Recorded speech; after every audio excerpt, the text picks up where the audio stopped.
A New Year's resolution? I'm going to make taza wala ghar ka khana, right? And that's the whole logic for India to eat at home, cook at home. Now, cast iron cookware. In fact, every Indian household should have a tawa that is lohe ka kadai at some point. What is gold and silver?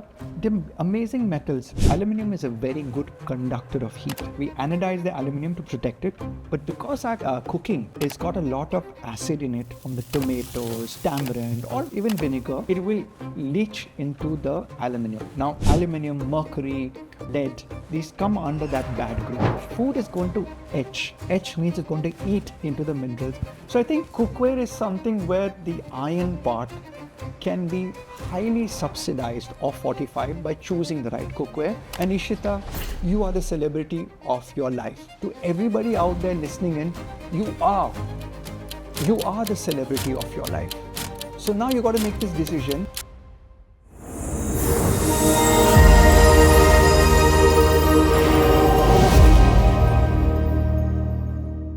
Hello and welcome to BergCast, the podcast where we have meaningful conversations around food and nutrition. Today I have with me a very special guest, Sir Ryan Fernando. Welcome to our show, sir. Sports nutritionists, celebrity nutritionists, you have a clinical practice where the who's who comes to you for nutrition advice and nutrition guidance. I'm so excited to talk about nutrition, food, and unravel so many food and nutrition secrets with you, sir. Ishita, thank you for having me here today. We've got a lot to talk about in terms of how do we change the way India eats today. Amazing. So I want to start with the beginning, right? How did Ryan Fernando, the nutritionist, come about to be? So it's very interesting. My journey has been both personal and private. You see, I studied at Goa Medical College, my clinical biochemistry. And obviously, I had access to patients in the department because we used to do pathology, blood test. Right. And personally, I had a problem I was a skinny guy, and if I had milk or had any foods, I would have a very sensitive digestive system. And you know, when you're lean, everyone gives you this advice ki ye kha lo, wo kha lo, eat this, eat that. And so my earliest memory of foods was, I think there's a problem with the way I'm eating or the food that I'm buying, and I'm in a medical college and all my blood tests are crystal clear. Right? So the body is working well, but the food somehow when it enters my body was complaining or my gut was complaining. So that started my first journey with Ryan Fernando, can you begin to eat a little bit more scientifically? Like, you know, a doctor would prescribe a medicine. Now, you don't give any antibiotic or painkiller for any disease. There's a specific reference. And therefore, I was like, there must be something in food. And so started my journey exploring the deeper meaning of food and how it can have a therapeutic intervention for people's health. Wow. That's really lovely, sir. Also, the fact that you said something about having this scientific background, the scientific inquiry. How has that shaped your practice at Qua? So, you know, in my clinic, when we started, the first thing that I wanted to do was, okay, 2 idli, 2 dosa, 2 sambar. Even my mom can write that prescription. So the fact that nutrition can be therapeutic, you go down into, oh yes, protein, carbs, fats, vitamins, minerals. Again, this is a mathematical science. So on one hand, you can't change the element of rice. Protein, carbs, fats, vitamins, minerals will remain in rice. But what changes is the human. So there is this concept called as bio-individuality. Ishita, you would have seen it in your life. There are certain people in your house that if they eat rice, they're very happy. And certain people, if they might eat rice, they might get bloated. And some people detest rice. Genetically, over centuries of evolution, we have figured out that certain foods are thumbs up and certain foods are thumbs down inside our body. And this bio-individuality brought about a practice where I said, you know, hang on, if I meet you, you know, you see that when people start dating each other, they ask their likes and dislikes and all. And we nutritionists ask the same thing, like, what do you like to eat? What do you not like to eat? But liking is one level, and then getting into the biochemistry of what we call as the physiology of food. Does it agree with me? Does it not agree with me? So when you bring this maths into an equation, suddenly the chefs, the people who prepare your food, they have the love and culture. So love and culture decides at the taste bud level. But at the cellular level, am I looking to make my food much more supreme? And hence in my nutritional clinic practice, I said, look, we're going to give 2 idli, 2 dosa, 2 sambar to a person, or paratha, whatever it is, but let's discover the intimate details of a person before we write that food prescription. Absolutely, because nutrition is such a people's science, and as you said rightly, that everyone is different and very individual in their own approach to food. You explained very beautifully, and I'd love for you to explain to the audience how nutrition of food has two aspects. One is, of course, the scientific aspect. What is the other aspect? So whenever people walk into my clinic and they're like, these are celebrities at the highest level, people like Virat Kohli, Shikhar Dhawan, Robin Uthappa, Shahid Kapoor, Anupam Kher, all of these guys who come in, they're thinking at the next level. And what is that level? My body is the most expensive real estate that I own. Now, when people have that sort of thought process, what they put into their body is 2 departments: psychology, taste bud level, pleasure level, and the second part is the physiology. So when I work with anybody, and Ishita, you are the celebrity of your life. To everybody out there listening in, you are the celebrity of your life. So now you got to make this decision. Am I psychologically driven to choose my food, to prepare my food, or am I physiologically driven to choose my food or prepare my food? Now, physiologically, how do you know you have a deficiency? How do you know you have a craving? And this is where people like me, who are nutritionists, we bring a certain science to the table. That when your food is being prepared, first of all, what do I need to eat? Do I need to eat from a psychology point of view or a physiology? Physiology means the metabolism inside the human body. Now, 99.99% of the human planet today derives their choices of food from psychology. I say to everyone is, can you define your body as the most expensive real estate? For example, Ishita, what's your dream car? If you had to buy a high-end vehicle, what would it be? A Ferrari. A Ferrari. My high-end vehicle is, let's say, a Porsche 911. This is my dream vehicle. Now, today I have a Skoda. My driver uses the same car, the car cleaner cloth, to wipe the inside, outside and tires. But do you know that Ferrari will give you a suitcase with different cloths to wipe different parts, specific type of fuel? So if people can understand that their body is this high-end vehicle, and by the way, we can change our house, we can change our mobile, we can change our laptop, we can change everything about us except this human body. And if it is your Ferrari and my Porsche or your Mercedes-Benz out there, I ask you this question. Is your body the most expensive vehicle that you've ever owned? And are you driving it like a landlord or a tenant? And that's where the physiology of eating comes in.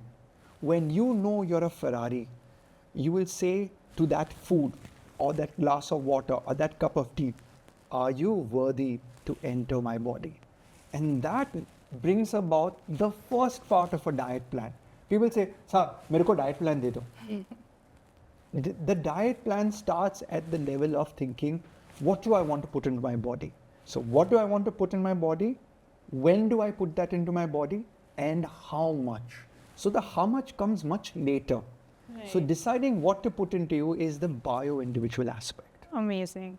Your philosophy has always been about looking at food as fuel, looking at food as the energy it provides for us to do the most spectacular things as human beings that we can do. But to bring the nuance in it, there are also certain sect of people who take this too seriously, in the sense that they start getting scared with the food and very scared about, oh, I'm consuming this, I'm doing this, and it kind of plays on their mind. How do we bring back that balance where we're also able to enjoy the food and respect the food, both together? You know, Ishita, I have the privilege of practicing in one of the elite clinics in India, and 200 plus dietitians. We sit down around a round table and we talk about things. First of all, the segment of population that gets anxiety towards planning their diet is very small, maybe 2% or lesser. Everybody is eating with abandon today. Diwali just went past, Christmas will go past, New Year's will go past, and we look for an excuse to eat. And even if there's no excuse, let's go to Goa and enjoy a vacation in Goa. So I think the excesses of nutrition are actually my anxiety, seeing that we are the diabetic capital, cancer capital, heart attack capital. So I am on a war to get people to eat food at home. Ghar ka khana, tiffin ka dabba, because even there's an anxiety in that, okay? Because I have to cook my own food, kaisa prepare karne ka, market se sabzi leke aane ka. But I think that anxiety, when you end up preparing the food, the anxiety is about laziness to do the best for this most expensive vehicle. Like for example, if you and I decide to have lunch today, we will order from outside. Do we know whether the ingredients are pesticide free? Did the chef wash the produce correctly and put it into the frying pan before it was cooked? But if we do that at home, you know that the selection of the produce, you know that the way it is cut with love, not with hate, right? Somebody in a restaurant might have just had a fight with the boss, and right, and your onions are fully loaded with toxic energy. Those anxieties is what I'm trying to convince India that ghar ka khana is the best thing. I'm on a war with the e-commerce apps because at a click of a button we can order right now, and when you order, you're either hungry or hangry, Right. a combination of hunger and anger. And research has shown you will select the most sugary and the highest fat foods because they stimulate your taste buds. And each one of us are a slave to our taste buds. So these high-end people that we talk about, they're able to cut that link between the pleasure from the taste bud, which is temporary, Right. and the permanence of performance. In sports people and in celebrity actors and actresses, they're all about, my body is the most expensive real estate. I really need to take care of it. So when people start introspecting the pleasure and the functional aspect of food, you're always going to have this anxiety battle. I say to you, just ask yourself or ask that food, are you worthy to enter me? Start at that point. Very interesting. Speaking about food, I want to get into specifics, right?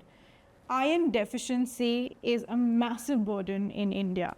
It's not just the rural population anymore, it's also the urban population. I'm wondering, what are the ways in which we can get iron into our body, into our systems? Is there any ways that we can enhance the iron availability? Absolutely. There was this very famous story of a doctor who won a UN award wherein he realized that in this Thai province, about 70% of the villagers, like in India, where more than 50% of women in India, I don't know the exact statistics, but I know it's more than 50% of the population. That means if there are 2 women, 1 woman's going to be anemic.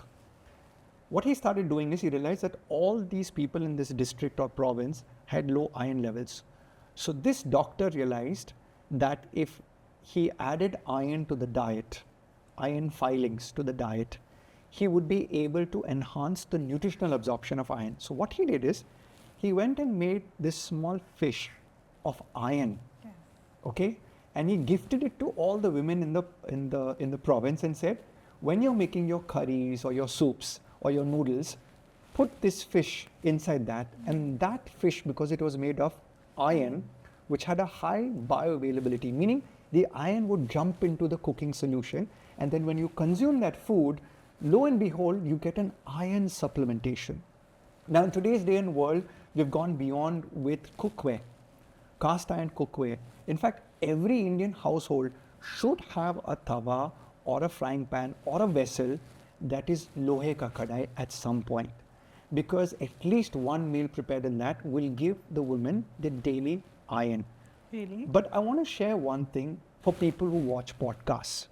The simplest thing that women of India can do today is to do a blood test and to check your serum iron levels, your hemoglobin levels, and your ferritin levels. Ferritin is an iron carrying protein. If any of these are low, the reason of your headaches, the reason of you fainting, the reason of getting tired very quickly, the reason of memory loss, the reason of insomnia is low iron levels. And a sister friend of iron is your B complex. So Indian women need to fortify their diet. Fortify means enhance, jugaad, put something more.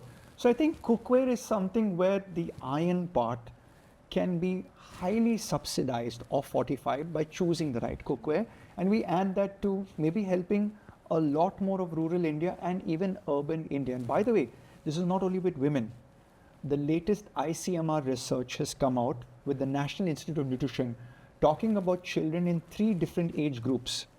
And if I remember correctly, the age group between 15 to 19 had the highest iron, calcium, magnesium, vitamin B12 deficiency, and higher cholesterol. Yes. Why 15 to 19? Because at the age of 15 to 19, children stop listening to the parents and start eating out more. So teenagers, if you're listening to this, or mothers, if you're watching this, show this part to your teenager or get them to do a blood test and show them that they have a nutritional deficiency, because that's where the problem is. Unawareness. You know, it's like saying, it's like imagine if government of India didn't have a speed limit on the highways. I drive at 200 kilometers an hour. You drive at 50 kilometers an hour. How do we prevent an accident? By having a rule. The rule is your iron levels should not be lesser than 60, and the rule is that your hemoglobin in women shouldn't drop below 12. Right. If it does, see your doctor, see your medical nutritionist. Better still, watch a podcast like this, get the test done, and you know what? Start adding the cookware which will give it to you naturally. Why do you think, I think one of the biggest burdens also are people avoid blood tests for some reason? So I get a lot of this in the nutrition clinic, okay? मेरे को blood test नहीं कराने का. Yeah. And I'm like, why? So I'll share this story with you. Between Bangalore and Mysore, they built a new highway, okay? And it was so beautiful, 6 lanes on each side. If I was on that highway, I would be ripping. I'm not gone on it yet. But one day in the newspaper, I looked at it and 9 crores of fine collected in day 1. Now why? Because when I'm unaware that nobody is testing, nobody is watching me, there's no police cop standing over there and watching the whole thing, right? I'll press the accelerator. रुबाब में जाने का है. मेरे पास कुछ problem नहीं, body के अंदर कुछ प्रॉब्लम नहीं, रुबाब में जिंदगी जिएगा, right? So I live like that. The moment I do a blood test, it's like a cop. By आपको चालान दे रहा है. Nobody wants a challan. They collected 9 crores of fine in 1 weekend. Yeah. So you can imagine the next week the fines came down to 1 crore. Why? Because BB is telling you, Abhay, slow down. There is cameras there trying to catch you. I'm not paying 6,000 rupees worth of speeding tickets over the 12 AI cameras. My point is the AI cameras, the cop, the ticketing is a blood test. Yes. So what you're saying, hey, I'm not worthy to be checked, or too much stress will happen if I know I have low hemoglobin. Now, there is a story over here. Blood tests were traditionally done by doctors to diagnose disease. As a nutritionist, I am telling you, don't do a blood test to diagnose a disease. Do a blood test to discover vitamin D, vitamin B complex, magnesium, iron, sodium, potassium. Do a cholesterol blood test. You will know that you're eating too much of fatty foods. You will know that your liver is producing too much of cholesterol. I think the equivalent is mobile phone, right, Ishita? If your mobile phone goes down to 7% battery, don't charge it. Let it go off, no, completely. No, I have to charge it. Yeah. So why do we keep looking at that battery mark? We want to know our levels. You know how many people are going to call you, right? I am telling you, your human body is like a battery. And the vitamin and minerals which are determined in a blood test are the same levels of battery charge. Yeah. Just the other day, I had a guy who came in the clinic, insomnia for the last 14 years. So he did all the battery of tests and I was like, I'll solve your problem. He's like, I went to every doctor possible. They've given me sleeping pills. I got addicted. Nobody can solve my problem. I was like, two things we're going to do. We're going to analyze your shit, your stool, your poop. He's like, what does my stool got to do with my sleep? So one is there are certain bacteria that eat the food and put in molecules into your body which tell the brain, go to sleep or stay partying in Goa in your head. Second is, we looked at B complex and he had his B12 levels, if I remember, was at 92. The lowest is 280, Yes. highest is 900. So he says, this is low na. I said, boss, you didn't even turn up for classes. You didn't even pass the class. Forget about getting attendance. You're at 90. So the moment we changed the B12 levels, he called me up and he says, I'm not a doctor. And he said, Doctor Saab, aaj to neend ekdam chakachak aa gaya. And I said, all I did was give you a B complex. So sometimes getting forewarning in the nutritional domain can help you. Absolutely. So people are like, okay, I don't need to take the right food, but if I do a blood test, then they're scratching their head and like, okay, Ryan's talking something over here. Maybe I should change the way I eat. And that's such a good point, right? Because people are so wary of taking blood tests. But the moment we take a simple blood test, Indians we know genetically are deficient in vitamin D. They have lower vitamin D levels, B12 levels. The moment we just make these small changes, their energy levels are so much better. They are sleeping better. Their mood levels are so much better. So I think it's very, very important for us to take these blood tests. And coming to again elements and coming to nutrients, right? While you said that there was certain cookware that helps, so for example, cast iron cookware that would help and improve iron levels. Is there any type of cookware that may be actually detrimental? So very interesting that you asked this, my grandmother passed away many years ago of Alzheimer's. And one part is genetic, another part is environment. Environment means your exposure to your surroundings, which is air, water, food, the electrical radiation around you. So one paper that I read many years after my grandmother passed on was that aluminum may be linked to the aggressive progression of diseases like Alzheimer and or Parkinson. Now people come to me and say that no, but there's no scientific proof and all. But if you see, India for the last few decades, aluminum is a very good conductor of heat. We anodize the aluminum to protect it, but because our cooking has got a lot of acid in it from the tomatoes, or we use tamarind, or we use even vinegar, it will leach into the aluminum. Now, when we do this blood test, you can do all the minerals, and you have the good minerals, and then you have the bad minerals. Aluminum, mercury, lead, these come under that bad group. So when we're cooking in these, I made it my lifelong mission to inform people. Like I remember one day biryani came into my office and it came in this aluminum handi, those big ones. And I was like, I don't think I want to eat this biryani because I had the knowledge, right? So the thing is here is I'm trying to get India to understand that you need to change your cookware every year. Oh. Like most of us want to buy a new phone after 1 or 2 years. Yeah. Like I change my phone every year, Yeah. whether I like it or not. I change my laptop every second year. And obviously, you change your wardrobe and all. But when it comes to things like the mattress, your cookware, maybe the bed linen in your house, things that are very personal to you, people are like I remember my mother had this frying pan which was like, she's like, I had this when you were a teenager and now I'm like quite old. So it's like, Mom, it's like 30 years old. She's like, yeah, so what? It's still running. I'm like, what?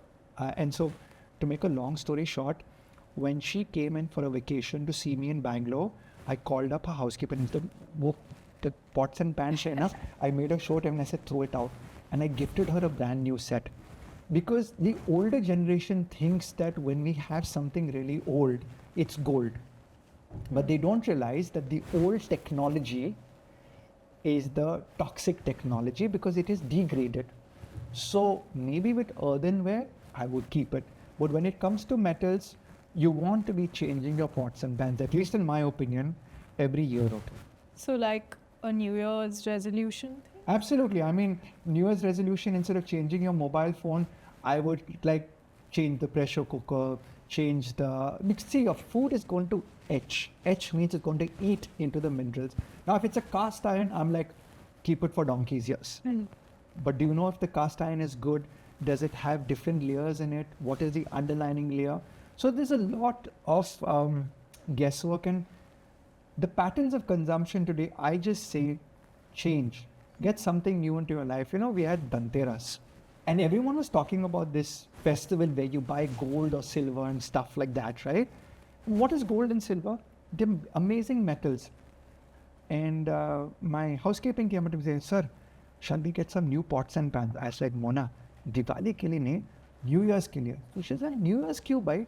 I said, "New Year's because नया खाना बना सकते हैं, नया साल, New Year's resolution." So I think in addition to taking a diet plan, getting an exercise plan, the fact that you will buy new cookware means what is your thought process?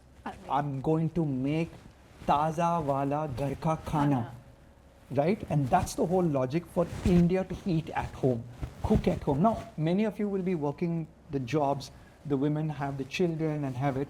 But let me tell you one secret.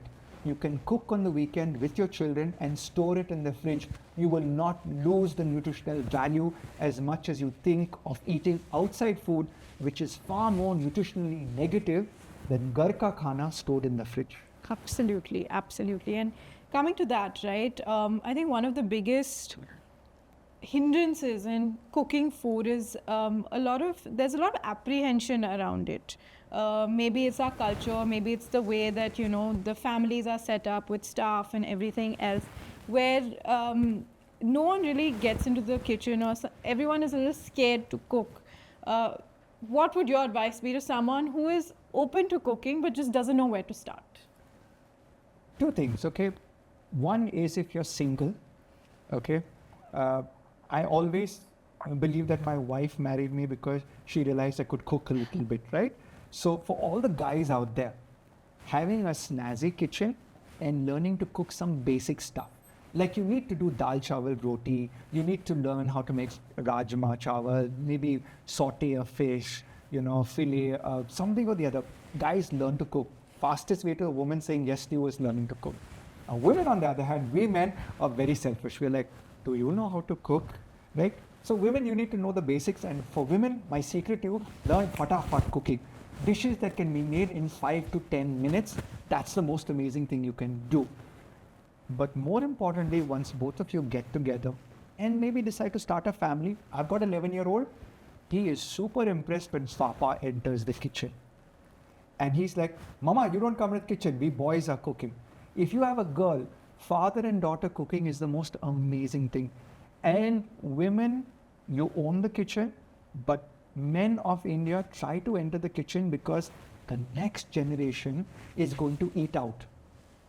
Right. The next generation is going to eat out because everything is going to go to online restaurants, online e-commerce. Oh, we're shooting a podcast today, lunch to mangwane. But I should be carrying my tiffin box because my body is the most expensive real estate. Now, when will I carry a tiffin box? When my parents have trained me to eat ghar ka khana, that it is fashionable to eat ghar ka khana. From a nutritionist point of view, it's a thumbs up that you need to eat the most powerful food which is made in your home. Because look, at the end of the day, when I buy rice, I'm buying the most expensive rice. So when we get our children to do this, the next generation will have lesser disease because they think it's fashionable. I had this billionaire client. He bought this house and he built an entertainment kitchen. And his bedrooms were small. He says, "We don't live in our bedroom. We live in the kitchen." I'm like, "Sir, I don't understand." Look, and I think, if I'm not mistaken, Shah Rukh Khan also does this. He allows all of his kids' friends to come home and he cooks for them. Right? Why? I'm doing the same thing in my house because when my son's friends decide to party, Where are they going to party? Uncle Ryan's house.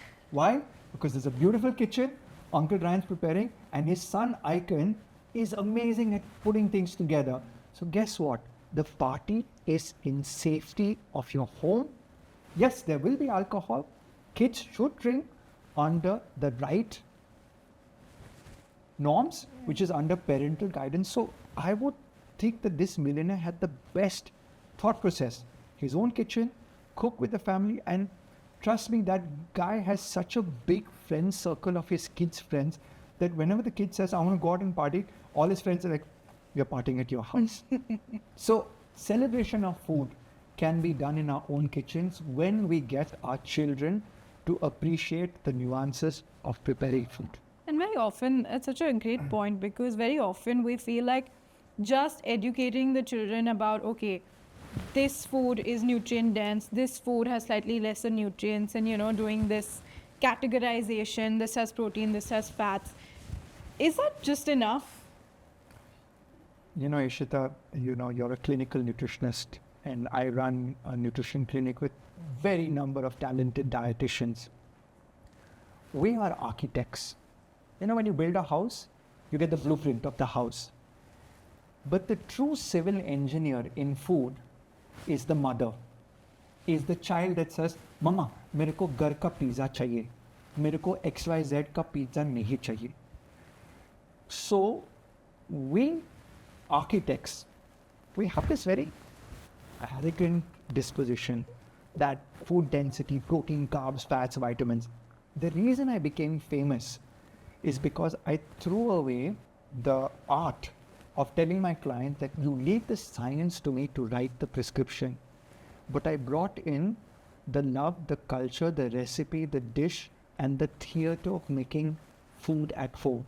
You see, you need to understand the theater of making food at home has become a chore. We need to celebrate making food on the weekends as a family gathering, people coming together.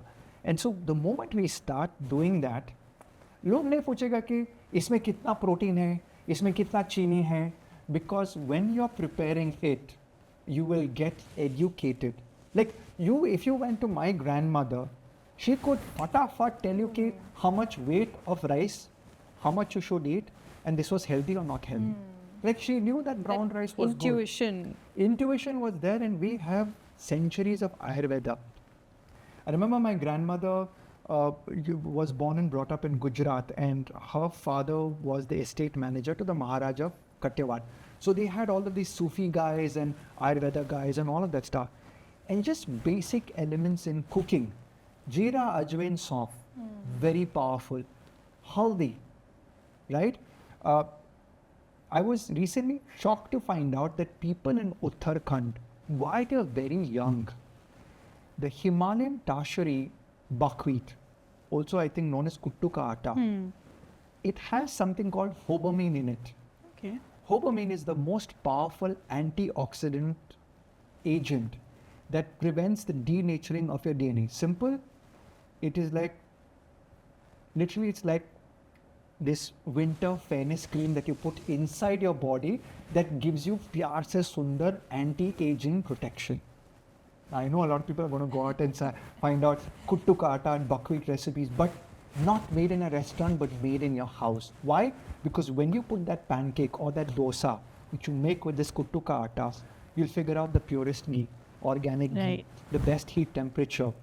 And also when you make it, if you make it in non-veg style, like I make it with eggs, like a pancake, you're going to choose the best possible eggs, the right temperature. So when you put all of this together, I think India needs to understand that you don't need a diet plan. You need to first go back to the basics, which is, do I know how to cook? Can I boil water? Do I know how much salt I need to put into rice? These are basics. And I think in the last 20 years, we've been more driven by internet and social media and just getting lazy, whereas housework's not happening. Housework is the most powerful exercise.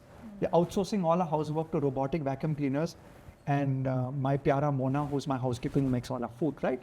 But we need to get back into the kitchen and do some work. So would you be able to give us like a quick recipe or your favorite recipe or something that you love cooking?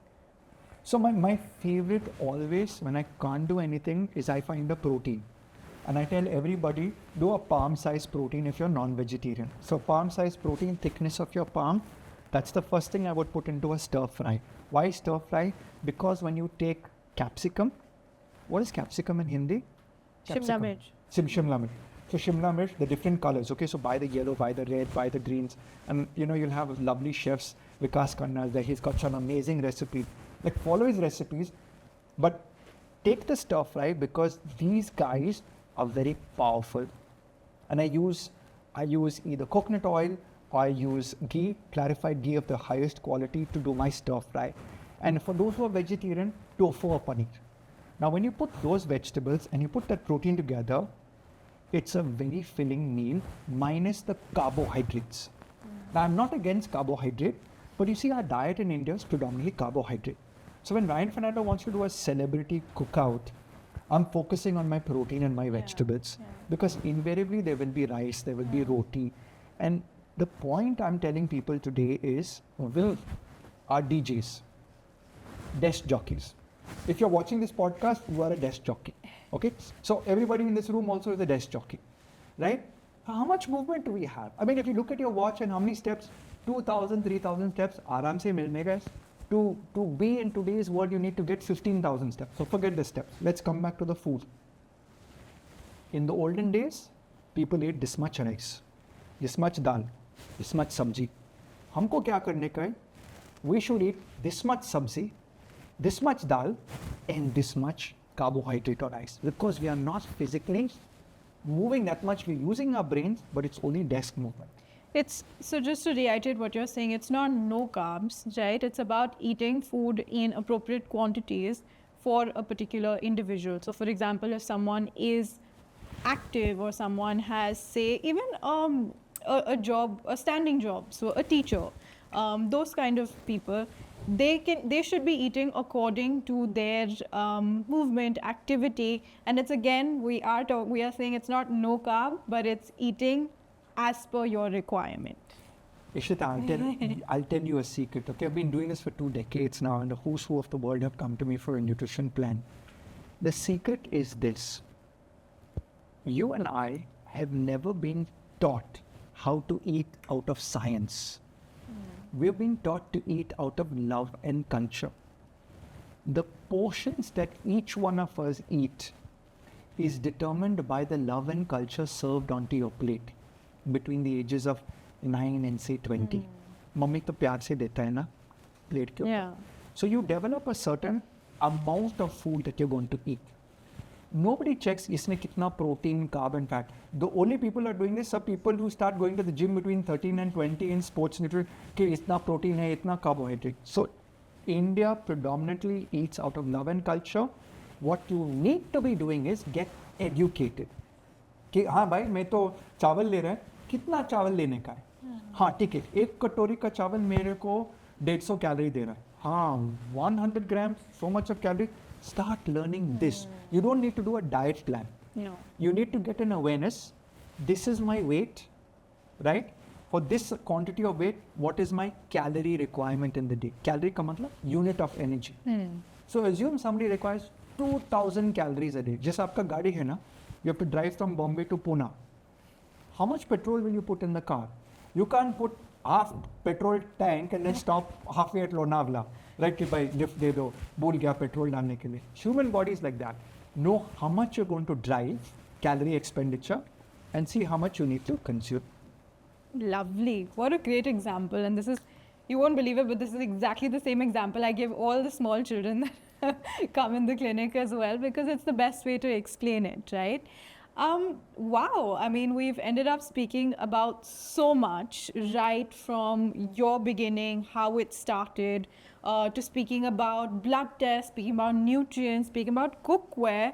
We also ended up speaking so much about how it's so important for us to learn how to cook. I think the crux of our podcast today is that if someone wants to know more about food, wants to know more about nutrition, sometimes actions speak louder than words. So getting ourselves into the kitchen will automatically, it'll be like a bit of a, domino effect where you'll start thinking about the food and the product and the quality of food that you're putting into your body. And I think that's such a beautiful message, Ryan. Thank you so, so much. Is there anything else you would like to tell our listeners? So the message I want to give everybody out there, and this goes to all the ladies out there, okay? I know you slogged in the kitchen after coming from work, whether you're a homemaker or you work, is gift your husband an amazing cookware set, because we men are technical. We buy the best of technology stuff. So gift him a nice set this Valentine's Day and say, babes, I need you to make me breakfast in bed. And trust me, this will work. He will do it. Yes, he will do it. I will try that. Thank you. Thank you so much.